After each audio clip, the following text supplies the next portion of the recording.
Hello everybody, I'm Tom Dorsey and I'm president of Dorsey Wright & Associates, and this is the India Minute. It's January 21st, 2011, and you wonder why I have this shirt on? Every day is training day.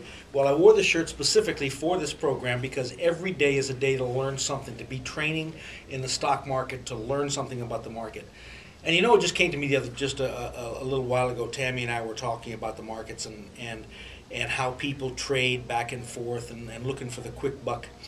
And the TV has gotten that way too. You know, you look at programs that are on CNBC of Fast Money and other people on there that are hitting buttons that sound like cows and bulls and things like that, and it's designed to get people all hyped up to trade back and forth.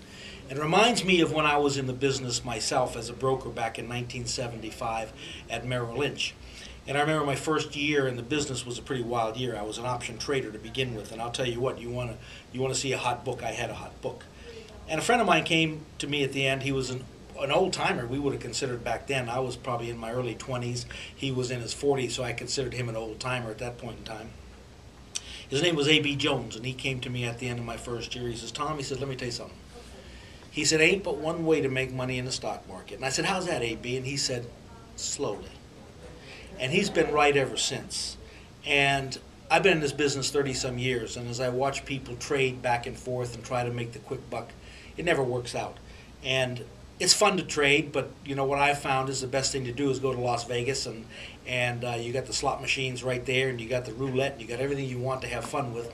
But then come back when it comes time to investing your hard-earned money, and it's time to think in terms of building wealth in the market. And we'll talk about my Indian trip in just a moment. But when we talk about building wealth in the market, you know, I went online today and I looked up to see how much you're allowed as Indian investors to invest outside of India. And the answer is $200,000 you can invest in other places. If you look at the Indian market and what's happened here in the last few years, India, the BSE 500, and I kind of look at that like the S&P 500, is down 7% December 31st, 2010 to current date. If you go back to 2009, it's up 8%, but you'll find that our PDP, which is our technical leaders exchange traded fund, which you can buy, the symbol is PDP, is up 27% for that period. And if you go back to 2007, say, well, how does the Indian market go from 2007 to current? Down 13.8%. Our PDP is down 12%. Still outperformed, but the point I'm trying to make is there's a lot of other places in this world that you can invest. If you think in terms of returns as far as commodities are concerned, just cotton itself in the last 5 years is up 29%. Malaysia is up 116%. It's one of the places I invest in. We have a Sharia compliant model that I invest in that automatically is managed in our rules-based methodology. If you look at Indonesia, another place that I invest is up 199%, while the BSE 500 is up 95%. So people think that India is the be-all and end-all place to invest in. It's the up-and-coming place, but there's a lot of things around the world that you need to begin to focus on.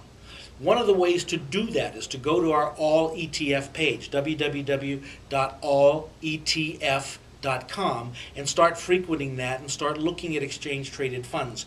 Google exchange-traded funds. I want you to learn everything you can about it, because going forward it's going to be very important for you to understand this product and begin to use it in your mix as far as investing is concerned. You can still trade back and forth, no problem. There's a lot of interesting ideas that we're going to have for you, breakouts and things like that, but I want you to think about building wealth. One of the things that I saw when I was in India here just this last 27 days, and it was a wild ride, let me tell you. It was an eye-opener for me. We came to India on the day after Christmas, and we went to Delhi first. And boy, what a wonderful time we had there. We went to a Sikh temple, the place where they cook the food for people who don't have the money for food and need to eat free. We went inside there and watched the whole operation. Boy, was that really fantastic and quite an eye-opener for what you can do to help other people. I think we all need to learn a little more about that. We went to the spice market in Delhi. I've never seen anything like that in my life. It's something that everyone ought to see. We then took a train to Jaisalmer, Rajasthan, where we picked up the tuk-tuk, which was the auto rickshaw. And over the next 12 days, we drove from Jaisalmer in Rajasthan down to Cochin. And we went through Ahmedabad, and I stopped to see my friend Premal, who you'll find on Stock Easy. What a wonderful person he is. I met him, his parents. His mother does a wonderful job for charity, for schools and whatnot. And the people we met were just phenomenal in India. If I had to say what was the most important part of the whole trip, number one, it would be the people that we met, the most fantastic people that I've met in the world. Now, I've been around the world, and I've lived around the world, not just traveled and on vacation. I've lived in places like Japan and Panama and Germany and traveled extensively through the rest of the world. And without a doubt, the Indian people that I met are some of the nicest people that I've ever met in the whole world. Our days were spent pretty much in the back roads, where you'd find most of the people were at the lowest impoverished level. But what we also found is a person who may only have a loaf of bread or a slice of bread would gladly give you half of it. And there's only one place in India. We got stopped by the police one time, and the police checked all of our papers and whatnot, and they were looking for someone in particular, and they found that it was not us. And they apologized, and they called over a chaiwala, and the next thing you know, we're having chai with the police in the middle of the street in India. And there's only one place that could happen, and that would be in India. We would go to a service station and just to get gas and whatnot, and the next thing we knew, some of the nicest people would circle around and want to talk to us about why we were there and what we were doing. Before we knew it, we were drinking tea with them also. And it was just such a wonderful experience to meet all of the Indian people, I mean from the most impoverished to some of the most wealthy along the way. Everyone was happy.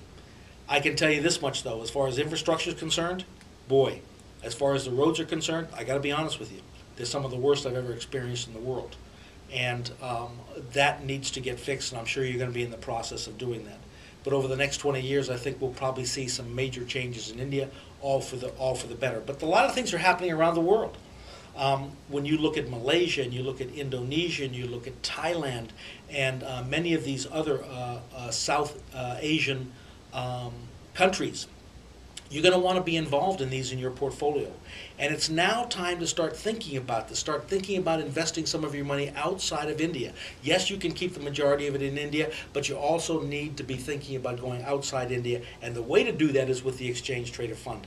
I was lucky to be one of the first people, if you go onto our website, www.dorseywright.com, and watch the James River Talks, you'll see where the Exchange Traded Fund started.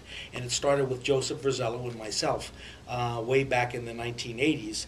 And we've been involved with the Exchange Traded Fund since then. Since I've been in this business, it's the most important product that I have ever seen come to market. And I want you to get familiar with it because it's going to help you invest internationally and have a more international portfolio. You can invest in commodities through exchange traded funds, and then once you get more used to Dorsey, Wright & Associates, and you come onto our site, you'll get to know the models that we've created that automatically run. In essence, in the future, the way things are going to be is if you're a money manager and you have a rules-based methodology, it's going to need to be programmed. It's going to need to be computerized so that your thought processors are going to be able to run automatically. So without taking too much more time up, I just want to mention a few of those things. It was a wonderful trip. I would highly recommend it to anyone. Like my friend Jim Rogers once said, if there's only one country that you can go visit in this world, you had only one choice to visit one country, it has to be India. And I have to second that comment now that I have come back from India for 27 days. I'll be back now probably to Mumbai and to some of the other places doing talks and education and whatnot. So you'll see more of me.